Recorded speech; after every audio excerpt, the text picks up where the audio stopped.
Hi, welcome to your advanced English class. Tell me, does your department have a budget? Is your budget big enough? If you need a bigger budget, do you have to negotiate the increase? What would you like to have more money in the budget for?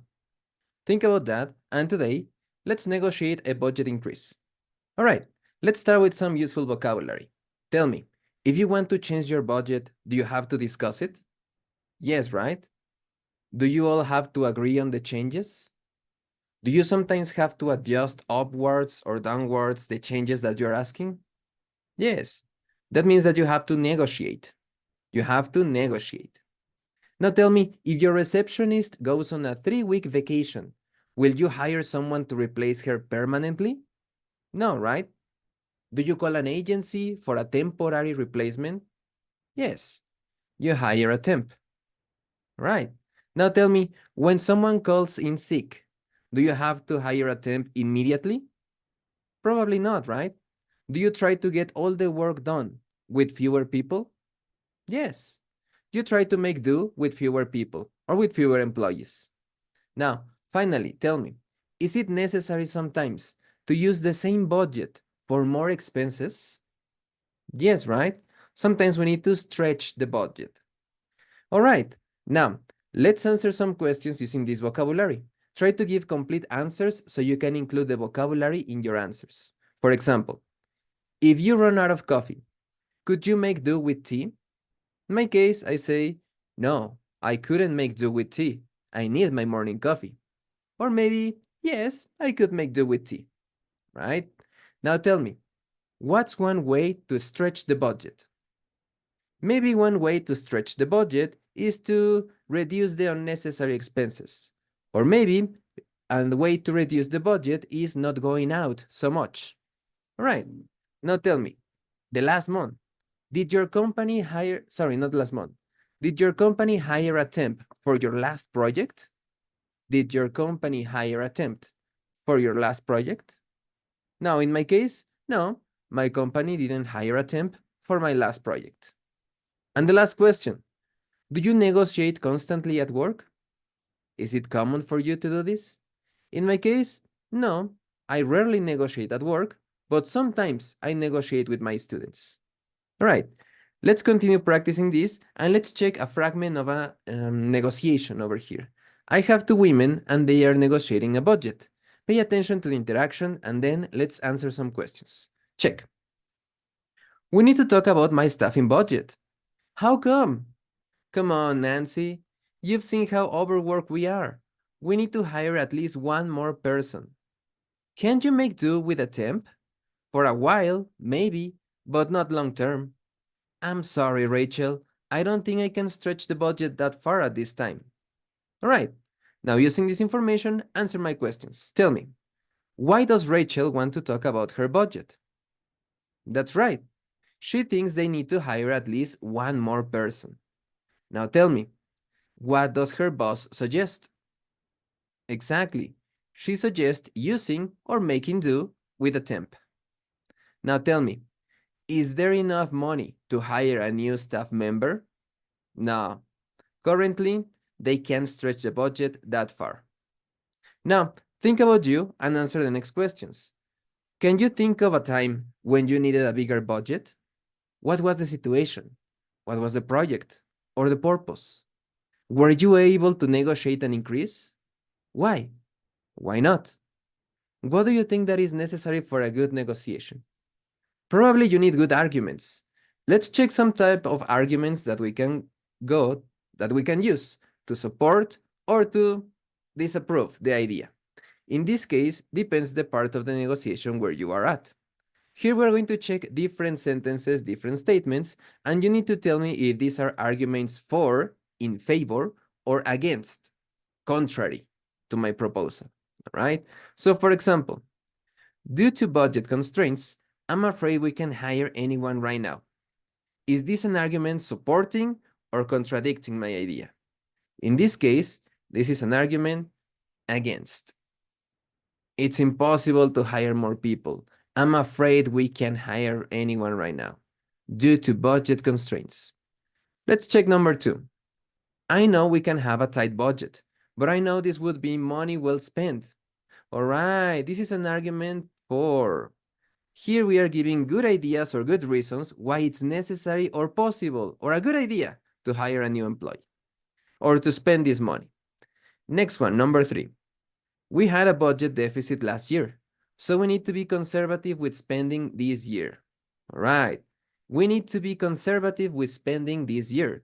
That indicates we cannot spend money so easily. So probably this is an argument against. Let's go with number 4. If we slash the advertising budget, now we will pay for it later on with lower sales.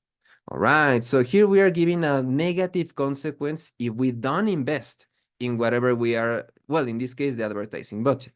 So this is an argument for. They are trying to convince you to spend this money. And number 5, our last project was below budget. Can we use the extra money earmarked for that? All right, so our last project was below budget. That means that we didn't use all the limit. We didn't get to the limit of the budget. We have extra, we have something left. Can we use the extra money earmarked, destined for this situation, with this specific purpose, separated for this?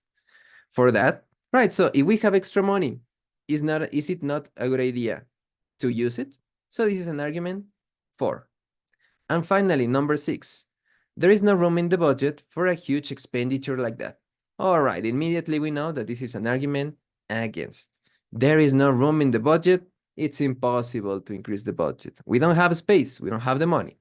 So now you have some phrases to support your argument and some phrases to defend your negative response. Depends on the part of the argument that you are in. Let's continue practicing and let's go back to the previous conversation, the previous negotiation. Check. All right, now tell me, in a budget negotiation, does one person present arguments for an increase? Yes, right? In this case, the argument is that they are overworked. They don't have enough people to do all the necessary work. Should everyone in the negotiation know everyone's position? Yes, right?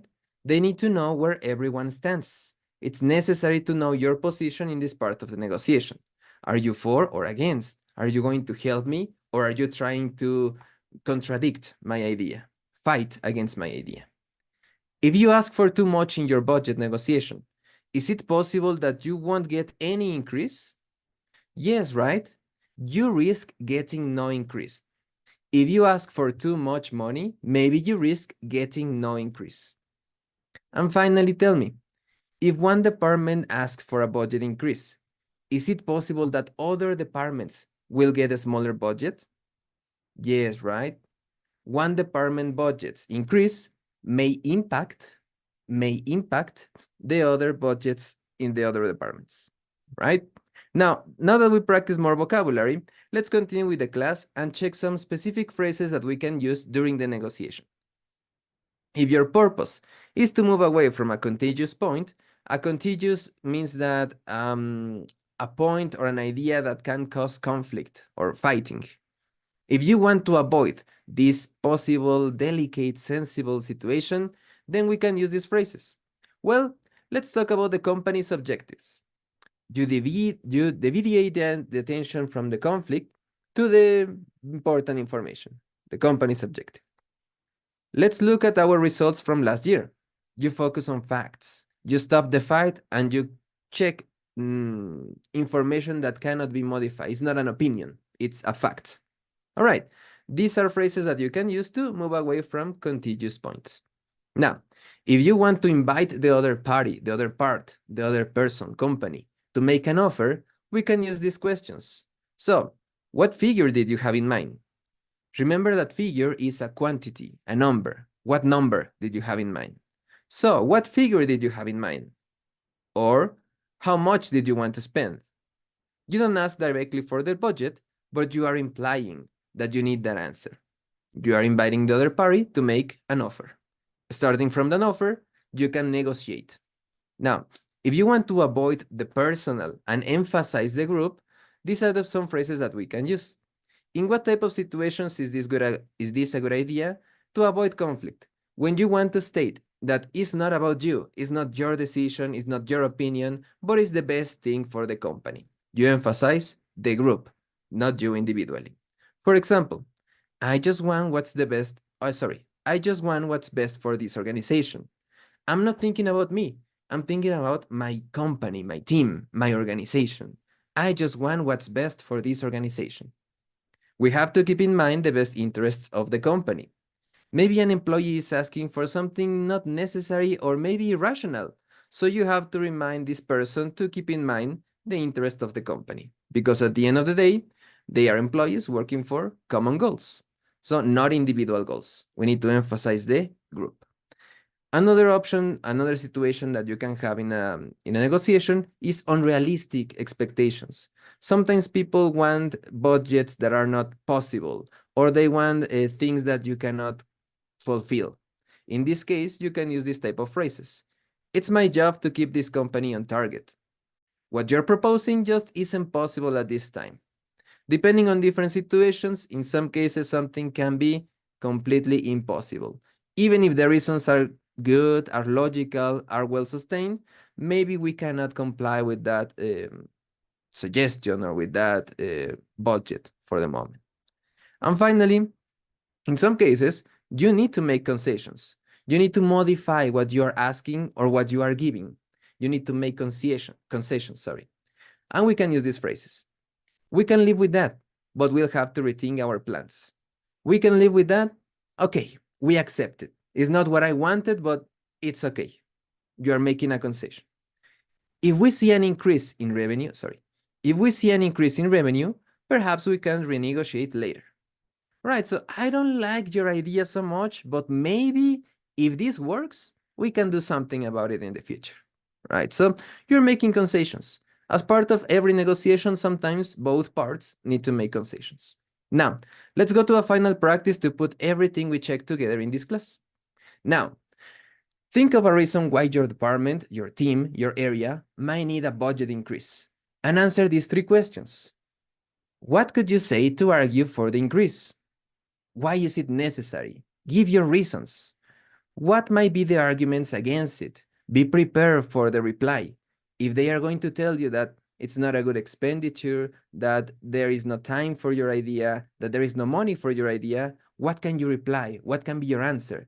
Or maybe say that information before they reply or they give you a negative answer.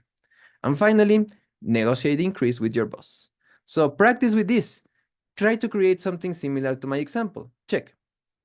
I wanted to discuss the budget for my department. Recently, we have experienced issues to keep up with the demand due to the lack of training for the new team members. Let's look at the last term results. Experienced colleagues lost time explaining the processes and procedures to the new employees instead of focusing on their own projects.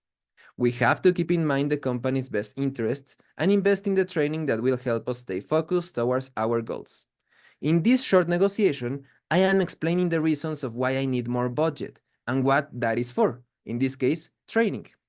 I am explaining the negative aspects or the negative results that we can face if we don't approve this increase. And I also focus on the team's or the company's perspective. I'm not talking about a singular or a personal point of view. I use the phrase, we have to keep in mind the company's best interests to remind the person that I am talking to that this is the best course of action. So try to practice something similar to this. Remember to watch the video again, study the vocabulary, create your own examples, and leave any questions you may have in the comments. As always, thank you for liking, for subscribing, and for sharing this video with someone who might need it. I'm Teacher Eddy, and I will see you next class. Bye-bye.